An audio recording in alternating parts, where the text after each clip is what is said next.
And Dinah, the daughter of Leah, which she bare unto Jacob, went out to see the daughters of the land.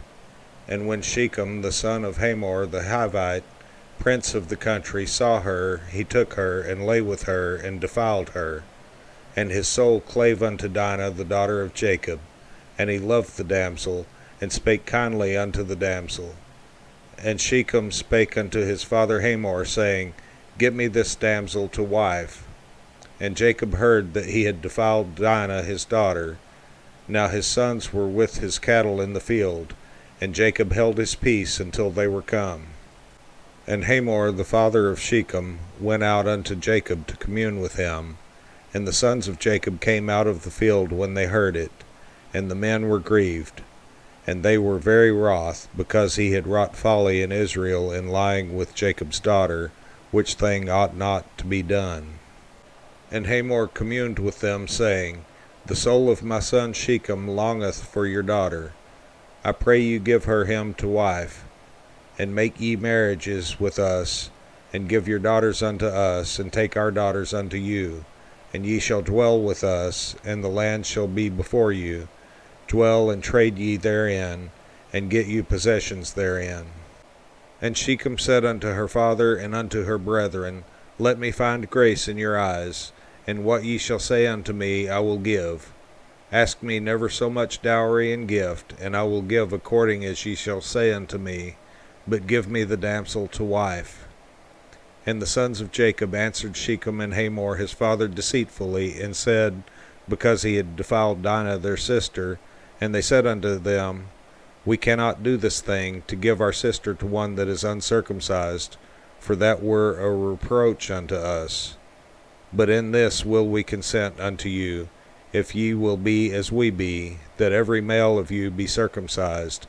Then will we give our daughters unto you, and we will take your daughters to us, and we will dwell with you, and we will become one people. But if ye will not hearken unto us, to be circumcised, then will we take our daughter, and we will be gone. And their words pleased Hamor and Shechem, Hamor's son, and the young man deferred not to do the thing, because he had delight in Jacob's daughter, and he was more honorable than all the house of his father. And Hamor and Shechem his son came unto the gate of their city, and communed with the men of their city, saying, These men are peaceable with us. Therefore let them dwell in the land, and trade therein, for the land, behold, it is large enough for them. Let us take their daughters to us for wives, and let us give them our daughters. Only herein will the men consent unto us for to dwell with us, to be one people, if every male among us be circumcised, as they are circumcised. Shall not their cattle and their substance and every beast of theirs be ours? Only let us consent unto them, and they will dwell with us. And unto Hamor and unto Shechem his son hearkened all that went out of the gate of his city, and every male was circumcised, all that went out of the gate of his city. And it came to pass on the third day, when they were sore, that two of the sons of Jacob, Simeon and Levi, Dinah's brethren, took each man his sword, and came upon the city boldly, and slew all the males.